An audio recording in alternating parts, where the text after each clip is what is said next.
Buenas noches, soy Sofía Charro. Este video es para hablar sobre los conceptos de la comunicación. Había que seleccionar un tema y yo creé un tema en sí. Es sobre la discusión familiar por una herencia. Vamos a entrar a hablar ya sobre el tema. La familia se reunió en la casa de la sala familiar para discutir sobre la herencia de su padre, quien ya había fallecido recientemente. La atmósfera era tensa y las emociones estaban a flor de piel. Juan, que era el hijo mayor, se sentó en el sofá con los brazos cruzados, frunciendo el ceño. Su hermana María se sentó en una silla al otro lado de la habitación con una expresión de enfado en su rostro.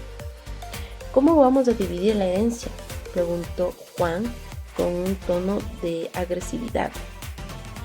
¿A ti qué te importa?, respondió María con un gesto de desdén en su rostro.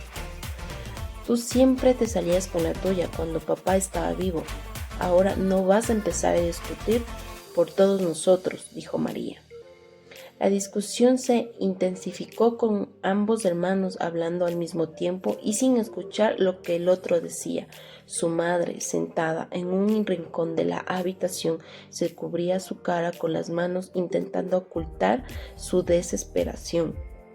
De repente Juan se levantó y se acercó a María, con un dedo acusador apuntando hacia ella.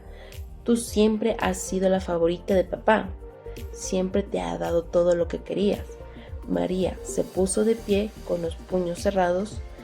Eso no es cierto.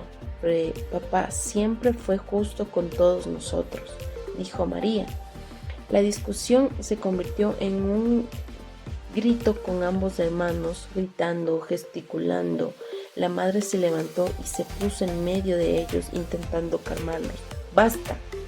Esto no es lo que su padre habría querido. Queremos resolver esto de manera pacífica.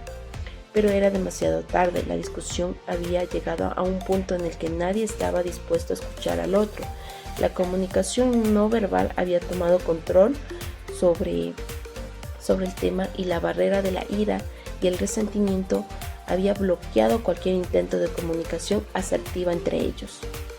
La familia se quedó en silencio, con la tensión aún palpable en el aire. La discusión por la herencia había terminado por la herida emocional, pero la herida emocional permanecía por mucho tiempo.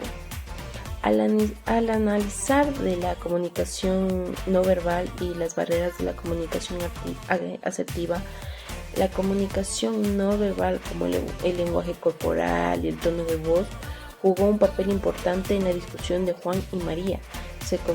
Se comunicaron su enfado, frustración a través de sus gestos, sus expresiones faciales, su tono de voz.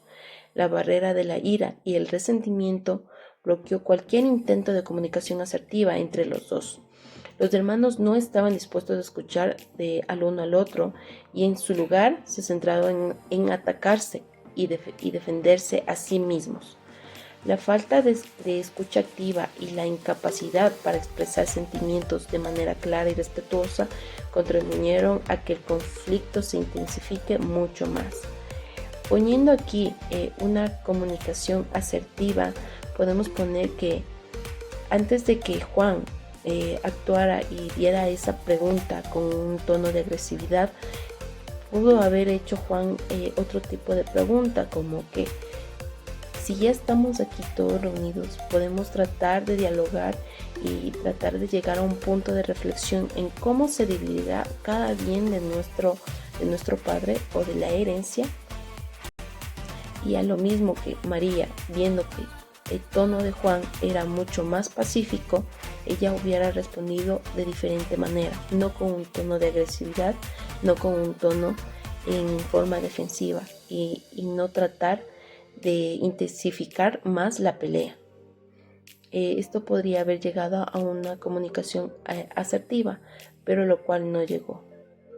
Ese es el tema que yo escogí, que yo creé para dar a entender los conceptos de la comunicación. Muchas gracias.